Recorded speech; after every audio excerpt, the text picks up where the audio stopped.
ఒక్కరికి డబ్బు కావాలి, డబ్బు ఉంటేనే ఆనందం. కొన్ని సందర్భాలలో బాంధవ్యాల కన్నా డబ్బుకే ప్రాధాన్యతను ఇస్తున్నారు. డబ్బు సంబంధాలను కలుపుతుంది.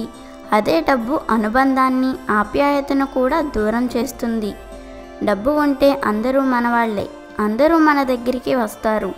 మనకి ఎంతో మర్యాద ఇస్తూ మన కోసం ఎన్నో పనులు చేసి పెడుతుంటారు. అదే మన దగ్గర డబ్బు లేకపోతే మనం ఎవరో కూడా తెలియనట్టు ప్రవర్తిస్తుంటారు.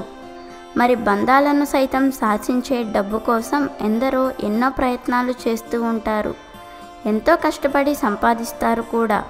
కానీ ఆ సంపాదించినదంతా కొన్ని గంటల్లోనే ఖర్చయిపోతూ ఉంటుంది. దాంతో డబ్బు లేక అప్పులు చేయడం, ఆ అప్పులు కట్టలేక ఎన్నో ఇబ్బందులను ఎదుర్కోవటం వంటి సమస్యలు తలెత్తుతాయి. అయితే దీనంతటికీ కారణం ఇంట్లోనికి ప్రవేశించిన నెగిటివ్ ఎనర్జీ, అలాగే నరఘోష, నరదృష్టి అని గుర్తించాలి. ఈ కష్టాలను, బాధలను తొలగించుకోవాలి అనుకునేవారు ఈ ఆదివారం ఇప్పుడు చెప్పే విధంగా చేయండి. నరదృష్టి లేదా నరఘోష వల్ల చాలామంది అనేక రకాలుగా అనేక సమస్యలను ఎదుర్కొంటూ ఉంటారు. అయితే వీటి నుంచి విముక్తి చెందాలి అంటే నెలలో వచ్చే 4 ఆదివారాలలో మొదటి ఆదివారం మాత్రమే ఈ ప్రక్రియను మొదలు పెట్టాలి. ఆదివారం రోజు ఒక నరదృష్టి యంత్రాన్ని తీసుకుని దానిని ఇంటి సింహద్వారానికి పైన పెట్టాలి. అయితే అలా పెట్టే ముందు ఆ యంత్రాన్ని ఆవు పాలతో శుభ్రంగా కడిగి తరువాత గంగాజలంతో అలాగే పంచామృతాలతో శుద్ధి చేయాలి. అంతా చేసిన తరువాత గంధంతో ఆ యంత్రం పైన శ్రీం అని రాసి కుంకుమ బొట్టు పెట్టి తరువాత మాత్రమే సింహద్వారం పైన కట్టాలి.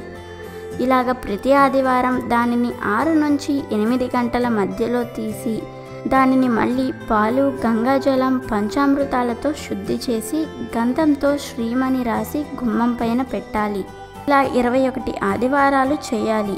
ఇలా చేయడం వల్ల ఇంట్లో ఉన్నటువంటి నరదృష్టి లేదా నరఘోషల నుంచి విముక్తి చెందుతారని పండితులు చెప్తున్నారు. రెండవది ఏంటంటే అదే యంత్రాన్ని ఈశాన్య మూలలో గోమూత్రంలో పెట్టి అది తూర్పు లేదా ఉత్తర దిక్కుల్లో ఉండేలాగా చూసుకోవాలి.